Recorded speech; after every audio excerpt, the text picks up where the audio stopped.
Welcome to day 3 of lake hunting. A beautiful morning here at Mukpo Gurgur Tso, where we have experienced fresh snowfall.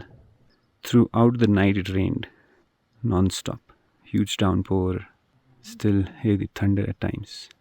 It's so cold, the water on the tent had frozen. Still raining.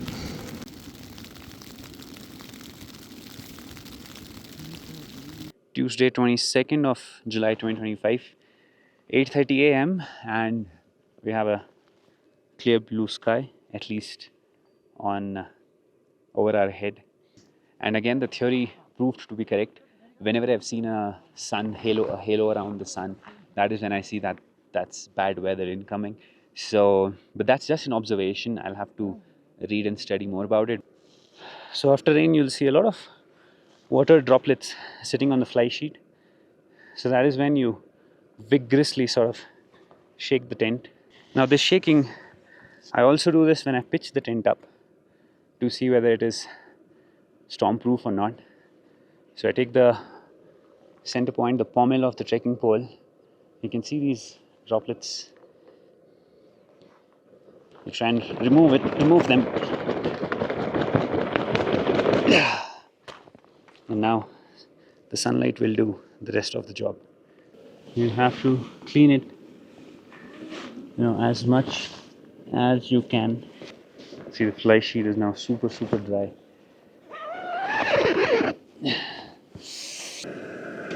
Yeah, Acho made some thuppa for breakfast. Yummy.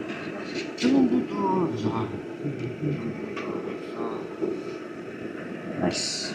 Done with our breakfast. Time is 10:13 a.m. Time to go. I'll go ahead. Acho and Lobsang will come after wrapping up the camp. So this is hands down one of the most beautiful campsites that I've camped in. In the last 8 years of hiking and covering some more than 11,600 kilometers, this is definitely beautiful campsite. So I think in today's episode, you'll see that we are just following our exact same route that we followed on day 1. That was close to 14 kilometers from the Doksa or the shepherd camp. There are more lakes in the valley that I really want to do, but then I think today I would like to go to Phobrang, charge the devices, check the weather forecast, and then take a call. Mukpo Gurgur Tso is what we have on our side for the next 20 minutes. The Sko Valley is the beginning of lake hunting, but it is not going to stop. Yeah, bidding my goodbye to the beautiful lake. Absolutely peaceful. You can actually maintain a very good pace here because the whole landscape is gradual, but still you're like always above 5,000 meters, so you have to take care of that. In the last 1 hour 15 minutes we have done 5.5 kilometers, which is basically more than 4 kilometers per hour. Now this little saddle, it is just so unique. Right there, the water is actually flowing in that direction, north, and here the water is flowing in this direction. This is what becomes the Nurbulung stream. This is the starting point of the stream. This is where we are headed. Now the descent is going to begin. If you remember from the very first episode of lake hunting, we had this small little puddle or pond called Bumzi So. Yeah, so we'll be able to see that now. And this was exactly the point again in episode 1, where you saw the big giants for the first time, the big mountain range. And even here you'll see that there is a thin trail that you can follow. There were no trails marked in the Sko Valley, but now I think after doing some 60 kilometers of hiking in the last 3 days, including today, I think I'll be able to map a lot of trails, and it would be such a beautiful addition to the mapped trail network of Ladakh and India in general. Super happy about it. Finally, we can see Togom Tso. Yeah, that's our route. We'll go there and then down, and then the shepherd camp is somewhere here at 4,600 meters. We have a nice and quick descent now.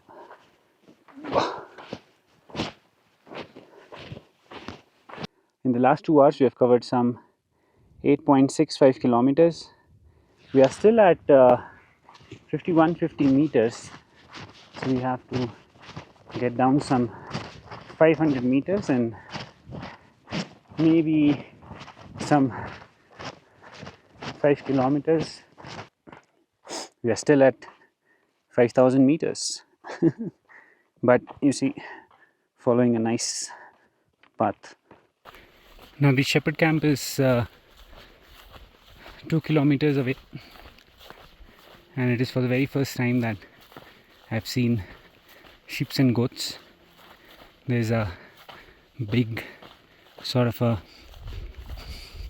bunch of sheep and goats with few guard dogs, and the shepherds actually just communicate whistling, using ropes and tiny stones to make sure that the sheep and goats sort of graze together. They keep moving in one direction, because as the sheep and goats keep grazing, they don't really look up, they just focus on the grass, keep moving.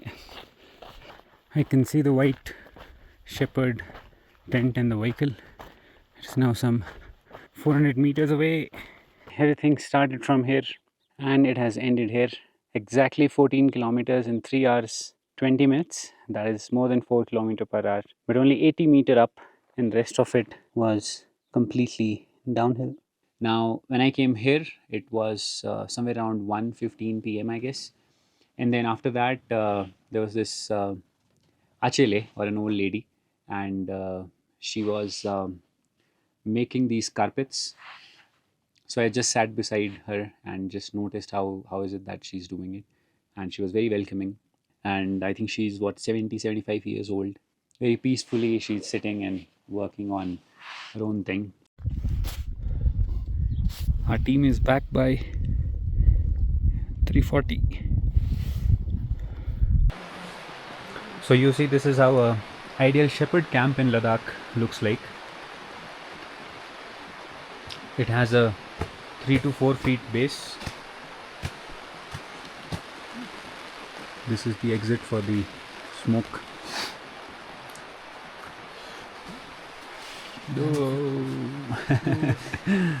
We would like to tell people around the world that if you are coming here up in the mountain to see the nature, you must come, and which will also help the livelihood of these nomads. There are some amount of people are left with their animals, and we call it semi-nomadic way of life. Semi-nomads people are still in the valley, and they are with their animals, and they don't have much source of income, and if you come here, it will also support their livelihood.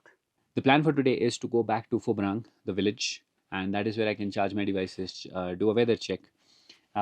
As per the previous update that I had before leaving for this whole lake hunting thing, even tomorrow the weather is not that great, but if day after tomorrow the weather is great, I would love to go back further into another side valley. There are some 3 big beautiful lakes that I would want to explore. But yeah, this is all from the Sko Valley of lake hunting, and I hope that you would have enjoyed these episodes. This is episode number 3, and there are more coming in season 1. So that is all for now. Thank you so much for watching, and I'll see you in the next one.